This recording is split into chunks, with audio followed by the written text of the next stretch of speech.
여러분 안녕하세요. 도쿄안에서입니다. 요즘 조국 후보자의 얘기로 대한민국이 지금 시끌벅적하죠. 역시 그 논란의 중심에는 조국 후보자님의 따님분이 계신데, 조국 후보자님의 딸 관련 내용은 정말 쇼킹 그 자체더라고요. 제가 맨 처음에 이제 그 기사를 접하고 나서 도저히 참고 넘어갈 수가 없어가지고 이렇게 영상을 찍게 되었습니다. 이번 영상은요, 정치적인 얘기는 일절하지 않겠습니다. 다만 논문과 실험실을 경험하지 못한 많은 분들에게 왜 조국 교수님의 딸이 2주간의 인턴십 프로그램으로 SCI 1저자가 될 수가 없는지, 절대 불가능한지에 대해서 포커스를 맞춰서 얘기를 풀어나가 보도록 하겠습니다.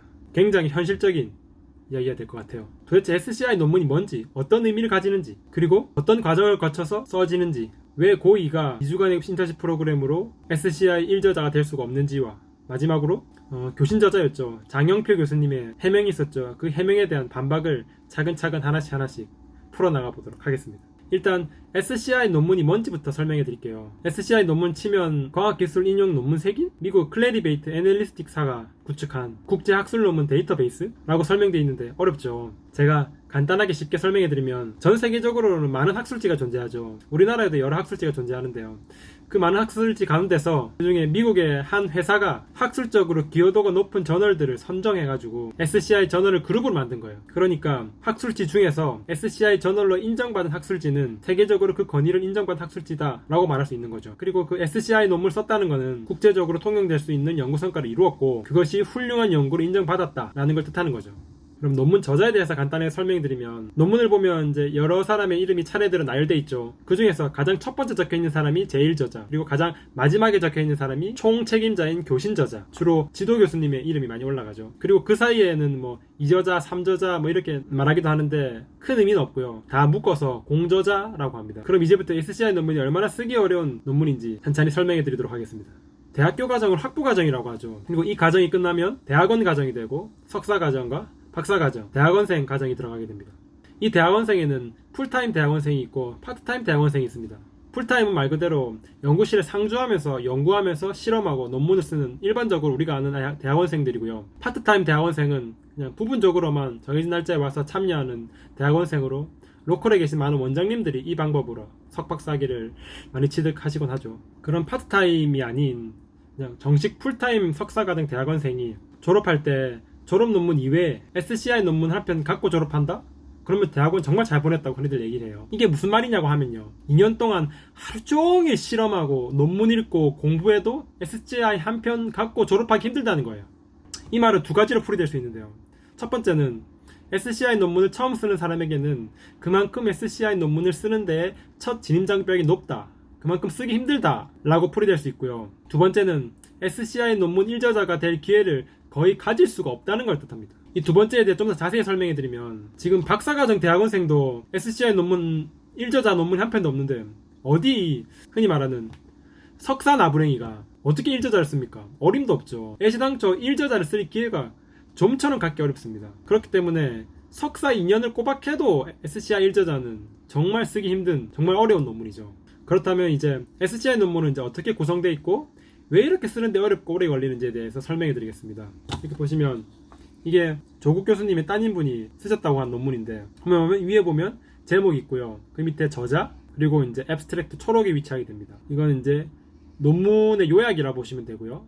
그 밑에 이제 인트로덕션, 서론이 존재하고요. 그 다음에 머티리얼 메소드, 연구 방법, 그리고 리절트, 연구 결과, 마지막으로 디스커션, 고찰, 그 뒤에는 레퍼런스, 참고 문헌이 존재하게 됩니다.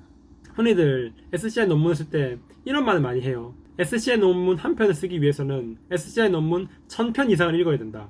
논문을 쓸 때는 그 근거가 되는 논문을 참고 문헌으로 계속 인용을 해야 됩니다. 그렇기 때문에 많은 양의 논문을 읽고 정리해 두어야 되는 거죠.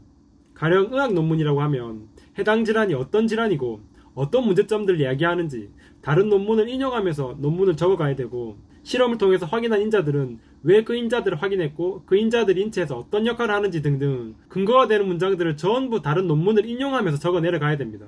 즉 수많은 논문을 읽어가는 중에 본인이 나중에 자기 논문에 인용한 논문들을 선정하면서 읽어 나가야 되는 거고, 그 과정에는 자기가 인용한 논문 속에서도 또 인용한 논문, 그 속에서도 또 인용한 논문을 타고 끝없이 논문을 읽어 나가야 되는 겁니다. 때문에 조국 교수님의 따님분이 했다고 하는 2주간의 인턴 기간 동안은 그 실험이 다뤘던 질환이 어떤 질환이고 어떤 실험을 진행했고 어떤 인자들을 확인했는가 등등 이 실험과 관련된 논문을 찾아서 읽는 것만 하더라도 2주 모자랍니다.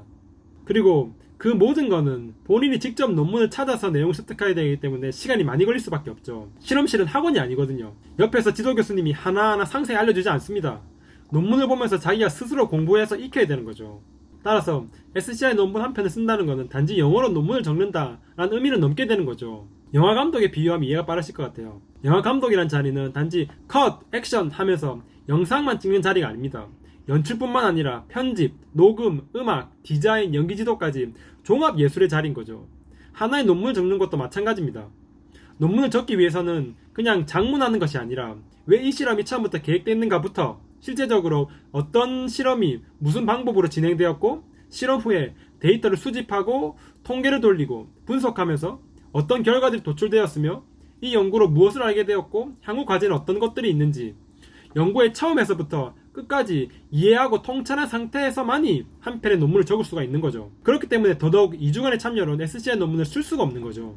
제가 실험실에 있을 때 대학 동기들한테 가장 많이 들었던 말이 아직까지 논문 쓰나?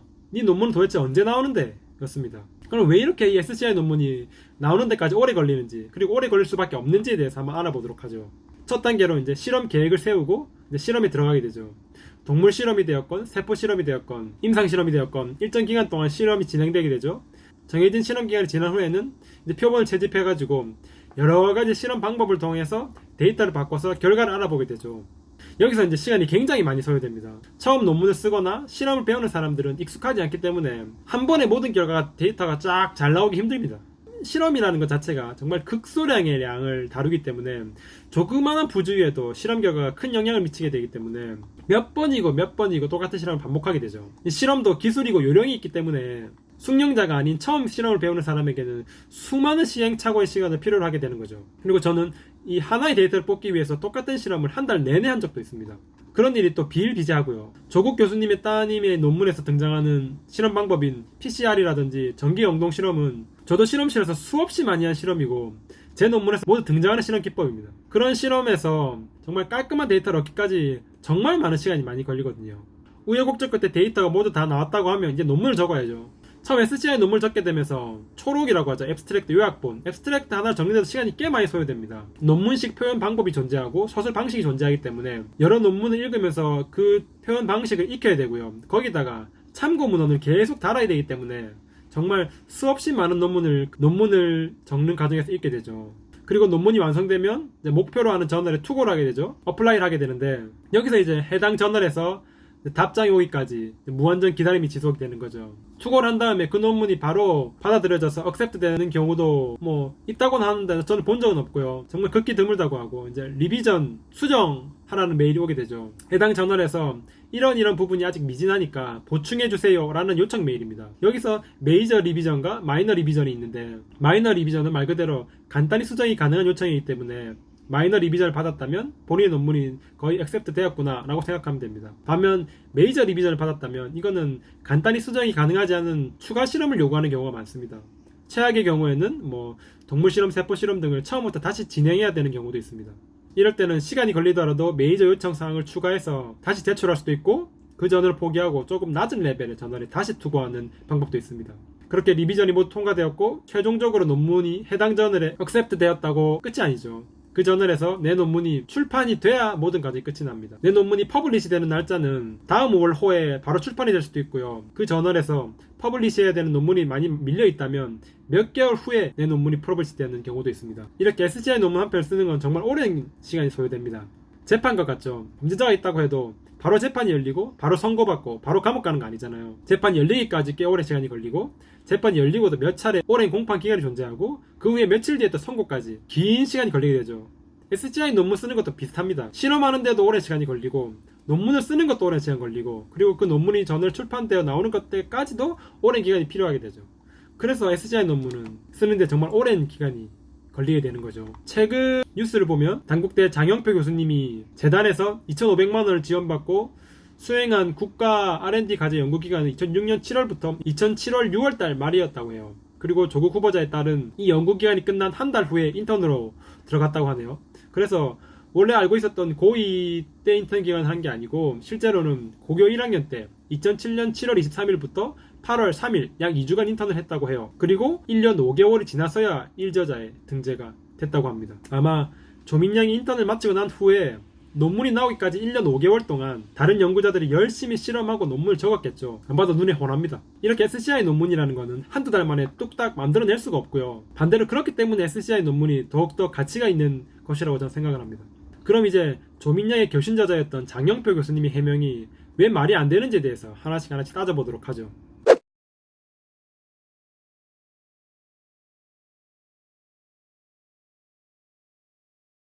조민양이 많은 기여를 했다고 하네요. 그 가장 많은 기여에 해당되는 부분이 영어로 논문을 작성하는 것이고, 아까도 말씀드렸듯이 한 편의 논문을 적는다는 것은 실험 내용을 완전히 이해하고 있지 않으면 불가능한 일이기 때문에 조민양이 그 논문을 적었다는 것도 저는 믿지 않습니다. 하지만 설사 조민양이 논문을 적었다고 해도 영어로 논문을 적은 것이 많은 기여라고 볼 수 없는 게, 외국 저널에 논문을 투고할 때 투고하기 전에 그 논문을 첨삭 교정해준 업체가 존재합니다. 오해하지 말아야 될 게, 그곳에서는 논문을 적어주는 게 아니라 단지 우리는 한국 사람이다 보니까 영어적인 표현, 자연스러운 표현으로 첨삭 교정해주는 것이고요. 교신저자였던 정 교수님의 표현을 빌리면 신통치 않은 영어를 교정해주는 것이 따로 존재한다는 말입니다. 저도 제 논문을 처음부터 끝까지 제가 전부 다 적고 그 후에 그 업체에 보내서 교정을 받았습니다. 높은 레벨의 저널에 어플라이를 할 예정이라면 이런 교정은 많이들 받고 어플라이 할 겁니다. 왜냐하면 그런 높은 레벨의 저널들은 철자 하나하나, 문법 하나하나, 표현 하나하나 깐깐하게 감수하기 때문에 이런 업체들의 도움이 필요하다고 볼 수가 있죠. 때문에 영어로 논문을 적었다고 해서 상당히 기여한 것이라는 교수님의 주장은 너무나 터무니가 없는 해명이라는 거죠. 논문 중에는요, 1저자하고 교신저자가 같은 논문도 분명히 존재합니다. 즉 이 말은 교신저자와 1저자가 동일한 인물이더라도 절대 이상한 것이 아니라는 겁니다. 그리고 본인이 교신저자니까 1저자 하는 것이 이상하다고 하면 그 실험에 참여한 의학박사인 공저자들 중에서 한 명을 골라야지 어떻게 고2에게 제1저자를 줍니까? 말이 안 되는 거죠.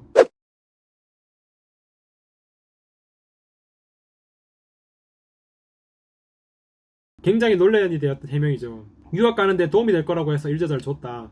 2주 동안 정말 열심히 해서 1저자를 줬다. 저는 이 대목에서 좀 그 교신저자의 교수님의 마음이 좀 느껴지더라고요. 왜냐하면 이건 정말 말도 안 되는 해명이잖아요. 이거는 뭐 해명은 해야겠고 도저히 해명할 거리를 찾을 수가 없어서 찾다가 울며 겨자 먹기를 찾아낸 해명거리라는 게 저는 느껴졌어요. 그 장 교수님도 처음 SCR을 적을 때부터 지금까지 많은 논문을 적고 지도를 했겠죠. 아마 본인이 잘 알 겁니다. 이 해명이 정말 얼마나 터무니없는 해명인지. 그렇기 때문에 이 해명을 보고 나서 얼마나 해명할 거리가 없었을까 라는 그 마음이 조금 느껴지더라고요. 이 해명을 보면 원래는 외국 저널에 어플라이를 할 예정이었는데 조민양의 대학 입시를 위해서 국내 저널에 투고를 했답니다. 외국 저널은 앞에서 얘기했다시피 퍼블리시 되기 전에 깐깐하고 오랜 과정이 필요합니다. 그렇기 때문에 빨리 퍼블리시가 가능한 국내 저널을 했다는 말은 그 논문은 단지 조민양의 스펙을 위한 맞춤 논문, 선물 논문이었음을 분명히 시사하고 있는 대목이죠. 현실의 실험실에서는 반대의 상황이 잘 벌어지죠. 즉 처음에는 이 정도의 레벨의 저널을 목표로 했는데 데이터가 생각보다 잘 나왔어요. 그러면은 실험 몇 개 더 추가해가지고 좀 더 좋은 저널에 투고하자, 이런 과정이 많이 나타나게 되죠. 그리고 이런 게 정상이고요. 상식적으로 본인의 논문이 최대한 좋은 저널에 실리기를 원하는 게 정상이죠. 고2의 대학 입시를 위해서 오랜 기간 준비한 논문을 국내 학술지에 어플라이했다? 있을 수가 없는 이야기입니다. 있을 수가. 자, 마무리할게요. 고2 문과생이 2주간 프로그램 참여로 SCI 논문 1저자가 되었다? 이거는요, 실험실에 있어본 경험이 있거나 SCI 논문을 적어본 경험이 있는 사람이라면 100이면 100, 누구나 절대 있을 수 없는 일이라고 생각할 겁니다. 눈알이 뒤집힐 만한 얘기인 거죠. 저도 이 내용을 처음 알았을 때 너무 화가 나가지고 눈물이 그렁그렁 맺히더라고요. 저는 대학 6년 중에 4년을 실험실에 바쳤거든요. 수업이 마치면 실험실로 내려가서 새벽까지 실험하고 논문 읽고, 실험실에 있을 동안 모든 방학은 전부 반납하고 실험실에서 전 살았거든요. 저뿐만 아니라 같이 실험했던 선배 형, 그리고 대학원생 형들, 연구 교수님, 지도 교수님 전부 정말 고생 많이 했거든요. 그렇게 나온 피땀 눈물 어린 논문인데 조민양은 그렇게 쉽게 1저자가 됐다니까 정말 충격적이더라고요. 저는 뭐 좌파 우파 이런 거 잘 모르고요. 솔직히 정치 크게 관심 없습니다. 하지만 이건 정말 확실하잖아요. 이거 정말 잘못됐습니다. 보니까 조국 교수님을 비롯해서 교신 저자였던 장영표 교수님도 자기 잘못을 시인한 기사가 났던데 확실한 거죠. 이거는 정말 잘못됐습니다. 이런 일이 벌어지고 있다는 것에 대해서 안타까움을 금할 수가 없고요. 대한민국의 앞날이 정말 걱정이 많이 됩니다. 그러면 오늘 영상은 이 정도로 하고요. 부족한 영상 봐주셔서 너무 감사합니다. 제가 적었던 논문하고 조민양이 적었던 논문의 링크는 제가 밑에 달아놓을 테니까 혹시 관심 있는 사람은 들어가서 보시고요. 그러면 다음 영상에 찾아뵙겠습니다. 감사합니다.